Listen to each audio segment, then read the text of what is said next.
Alright, hello and welcome back to Katawa Shoujo. One of the hopefully soon to be finished. Probably a few more recording sessions and I'll have it. The heat of the summertime beats down on my sweating brow. Dabbed with a handkerchief doesn't help too much. It's making me any more. God, I'm screwing up already and we just started. Giving up on the idea of getting more done today, I stop and lean against one of the overpass fences, resting my bag on the ground. The stores in the town below Yamaka are well stocked and offer enough variety for me to get by, but at least an occasional shopping trip to the city is something that can't really be avoided. I've been here a few times now. The city's layout is getting more familiar and the nostalgia from its atmosphere is beginning to wear off.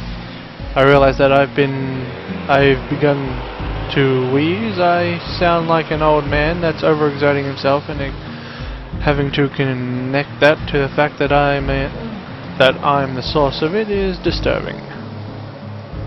I put a hand on my chest, concentrate for a bit to make sure I haven't gone far enough to cause any further problems.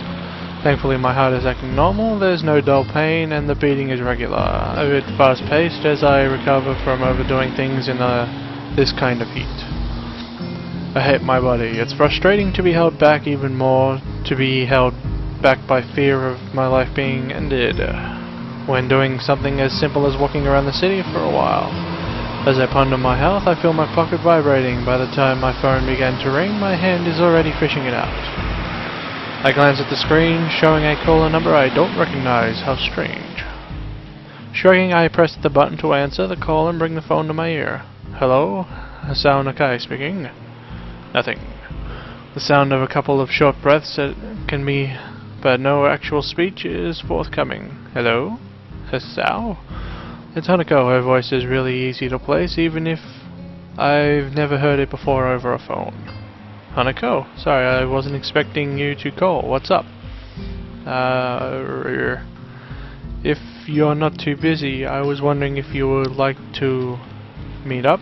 Yes, she sounds really wound up about this. I can hear muffling voices in the background, and it's about time for afternoon tea, so I guess she'll want to meet at Shanghai or something. That sounds fine. Are you at the Shanghai? I'm in the city. Hanako's here? Alone? That's a surprise. It's a little wonder she's like this if she's surrounded by people and entirely by herself. That works out well. I'm just wandering around there now. Where are you? Hanako manages to stammer out the street name and address and some basic directions to where she is. Luckily it's not too far, so I agree to see her soon before hanging up. I look up to the sky. The summer heat is beating down. This is the first time Hanako's asked for us to do anything together beyond a simple war game, and the first time, at least since I've known her, that she's come to the city herself. Maybe this means that Lily was right.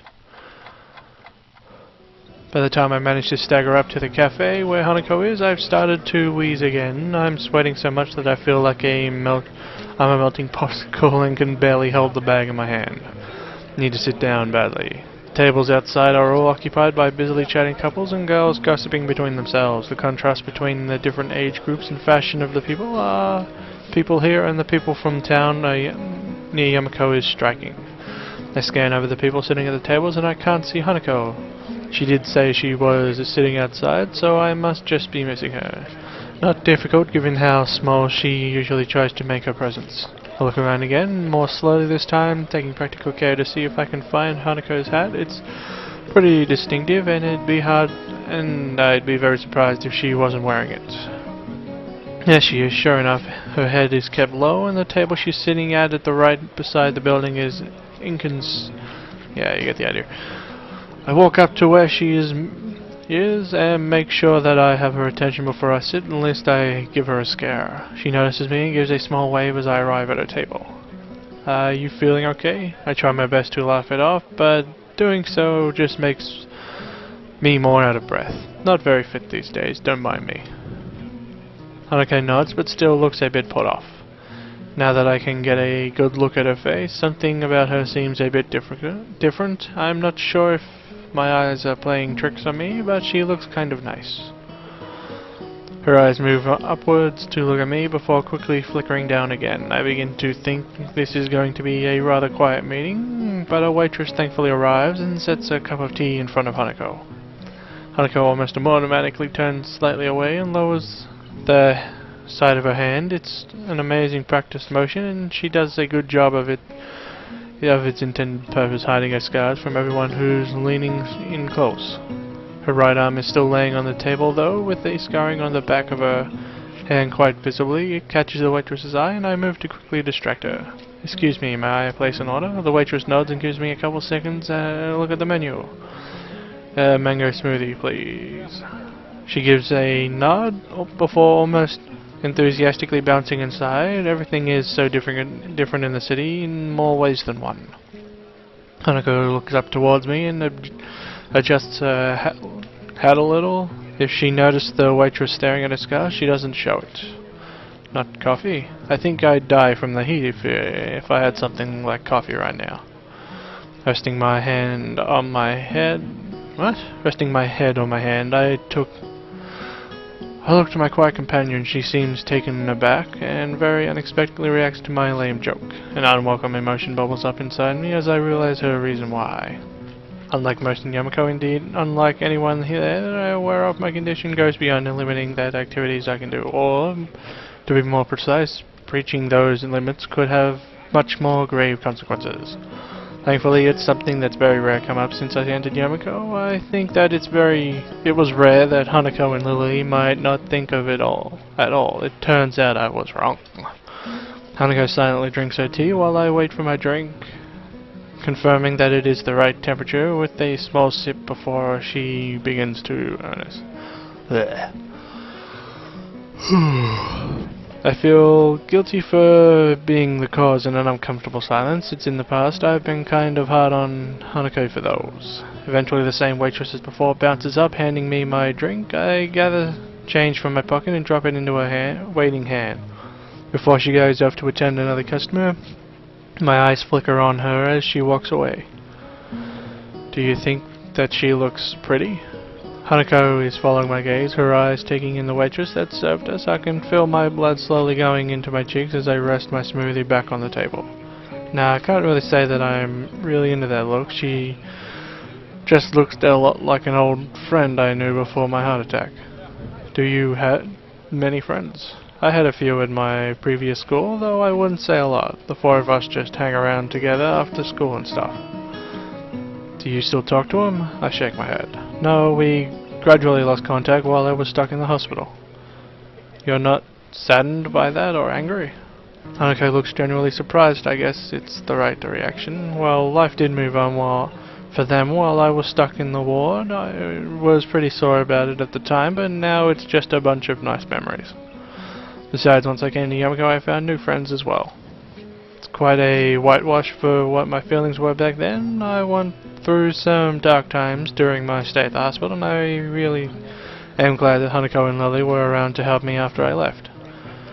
Hanako blushes as we both get down to enjoying our drinks. She seems to have calmed down since I arrived, and I've started to feel a little better now that I've had a chance to rest a bit, so this is going to be a pretty nice outing already. Even if she's calmer than before, though she's still fidgeting a bit. She runs her hand down one of her bangs as I try to think of something to say. "That's right, I was going to ask." Hanako tilts her head quizzically. "I don't know you had a mobile phone. How'd you get my number?" "Lily gave it to me." "I guess I should have guessed." "You know, you could have just asked. I'd have given it to you." "Want to exchange email addresses?" Hanako nods, sitting down her drink and fishing out her phone from her pocket as I do the same. It's a surprise the same model as mine, pink though. Nice phone. She looks to me with a curious expression before noticing my phone and giggling. It's one of the very few times I've seen Hanako let her guard down enough to do such a thing. I didn't pick it out myself though. Oh, it was a present from Lily. I never really needed a phone, and I couldn't afford one. She bought me one for Christmas, though, saying that we could use it to keep in touch. They see each other basically every day, although both in and out of school. Then again, Lily does have her class representative duties and other friends that she talks with. It'd probably help for situations like this too when she's gone away for a while. Lily's a very special person to you, isn't she? She is. I love her very much. Hanako looks down and smiles as she thinks of her. None of my friendships were as deep as theirs, and I have to admit to myself that I'm a little jealous of that relationship. We tell each other our email addresses, send them down into the respective phones, and I get Hanako's number from earlier and put it into my contact list. Done. That makes 3 now. 3. Lily, Akira, and you. Akira. She's an interesting person, isn't she? She is. She's also really nice, though her suit makes her look a bit cool. I'm a little surprised you know each other well, what with the job taking up so much of her time. Lily looks down a little and takes another sip of her drink. If I wasn't looking intently at her face, I'd miss the small smile perched on it. I guess when she knows so few people, those she knows must mean a lot to her.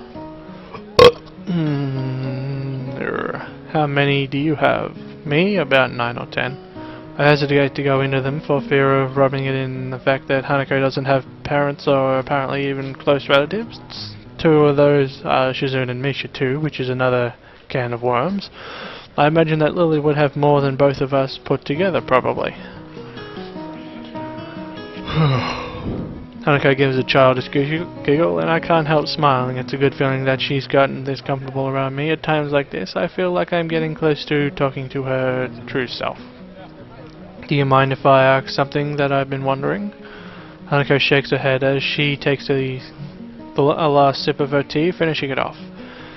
You don't seem very jealous of Lily having lots of friends. Don't you want to make some more friends yourself, or get to know some of hers?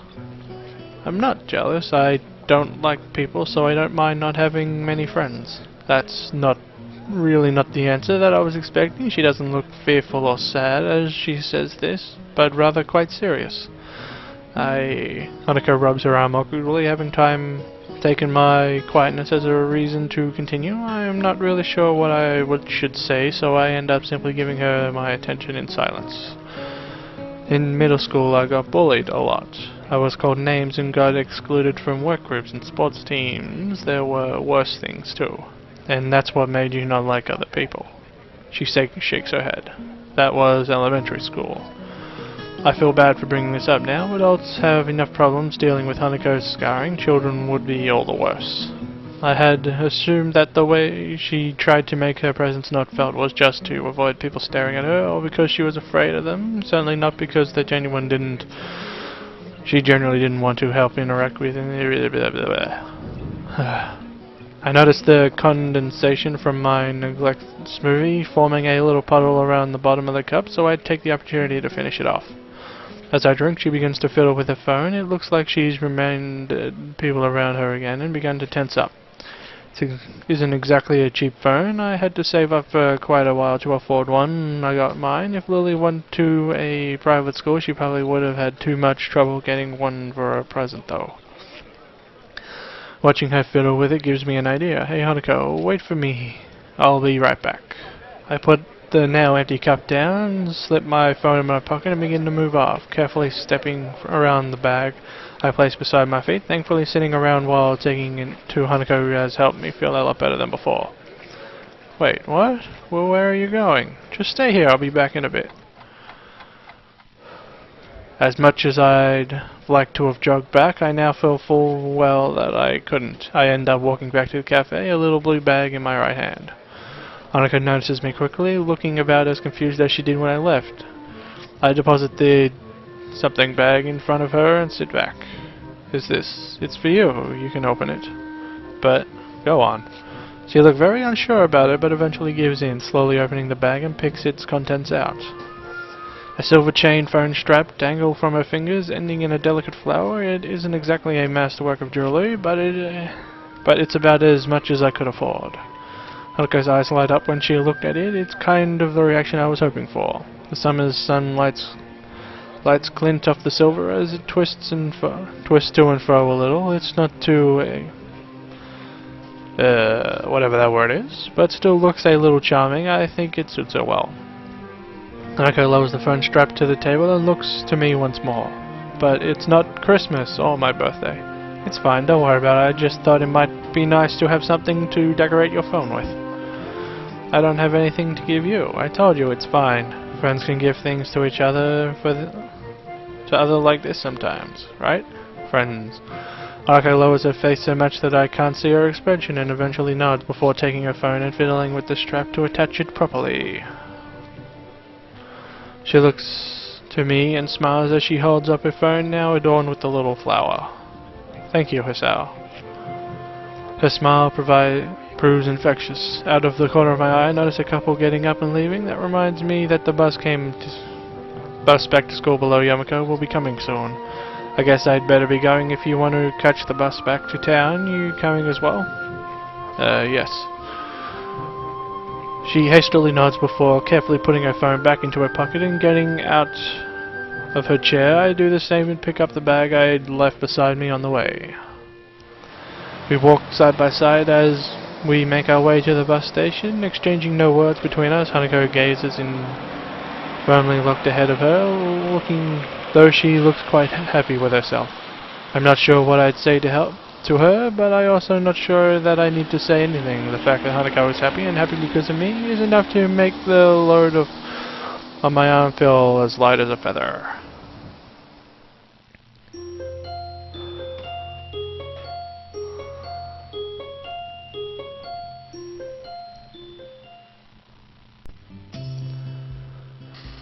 Alright, so I pretty much decided that I am going to stop here, despite this is only like a 16-minute one thing video. I have some other stuff that I want to do, so I think I'll finish this on Monday next week, considering it's Friday today, so yeah, I think I'll finish this off next week. I pretty much just saved it and looked ahead, and I'm not that far from the end. Probably another hour or so. So yeah. Also on another note, the adult content scene that's coming up, I'm pretty much, as I said very long time ago, near the beginning of this, I'm pretty much just gonna cut that out. So yeah, I ain't gonna bother leaving it in, I'll just cut it out and go from there. But I'll pretty much say that again, and when I start recording, just so people don't forget why there's a bit of the story missing. If you want to see it, you can go get it yourself. Simple as that. So yeah, see you guys next week. Yeah, I think that's about it. See you later.